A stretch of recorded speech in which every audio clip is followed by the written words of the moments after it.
கர்த்தருடைய பரிசுத்த நாமத்துக்கு மகிமை உண்டாவதாக. காலையிலே உங்களை யாவரையும் சந்திப்பதில் மிகுந்த சந்தோஷம். இந்த நாளுடைய ஆசீர்வாதத்துக்கு ஒரு வேத பகுதி வாசிப்போம். 2 ராஜாக்களின் புஸ்தகம் 2ஆம் அதிகாரம் 9ஆம் வசனம். அவர்கள் அக்கறைப்பட்டு பின்பு எலியாவை நோக்கி, நான் உன்னை விட்டு எடுத்துக்கொள்ளப்படும் முன்னே நான் உனக்கு செய்ய வேண்டியது என்ன கேள் என்றான்.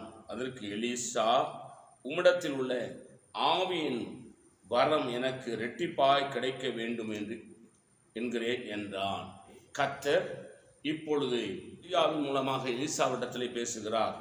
என்ன சொல்லுகிறார்? எலியா இப்பொழுது பரலோகத்துக்கு எடுத்துக்கொள்ளப்பட போகிறான். எடுத்துக்கொள்ளப்பட போகிறதுனால இப்ப தன் உடன் ஊழியக்காரனாகிய எலிசாவை பார்த்து, நான் பரலோகத்துக்கு போக போறேன், ஆகவே என்கிட்ட என்ன நீ எதிர்பார்க்கிற என்று கேட்ட பொழுது அவன் சொல்கிறான், உம்மிடத்தில் உள்ள ஆவியின் வரம் இரட்டிப்பாய் கிடைக்க வேண்டும் என்கிறான். கவனிங்க, எலியாவின் காலங்களில் இருந்த பிரச்சனைகளை காட்டிலும், நெருக்கங்களை காட்டிலும், கஷ்டங்களை காட்டிலும் எலிசாவின் காலங்களில் அதிகமாக இருந்தது. ஆகவே ஆண்டவராகிய கர்த்தர் எலியாவை காட்டிலும் எலிசாவின் மேலே 2 மடங்கான அபிஷேகம் இருந்தால்தான் அந்த ஊழியத்தை நிறைவேற்ற முடியும். ஆகவே கடினமான ஒரு காலகட்டங்களிலே இந்த எலிசா தீர்க்கதரிசி ஊழியம் செய்ய போகிறான். அதுக்கு வேற ஒன்றும் தேவையில்லை.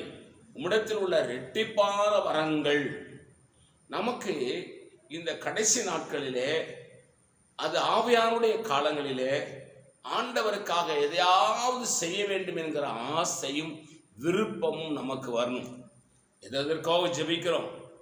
அது வேணும் ஆண்டவரே, இது வேணும் ஆண்டவரே, வீடு வேணும், காடு வேணும், வாசல் வேணும், கார் வேணும், பங்களா வேணும், வேலை வேணும், பணம் வேணும், என்னென்னமோ வேணும் கேட்குறோம்.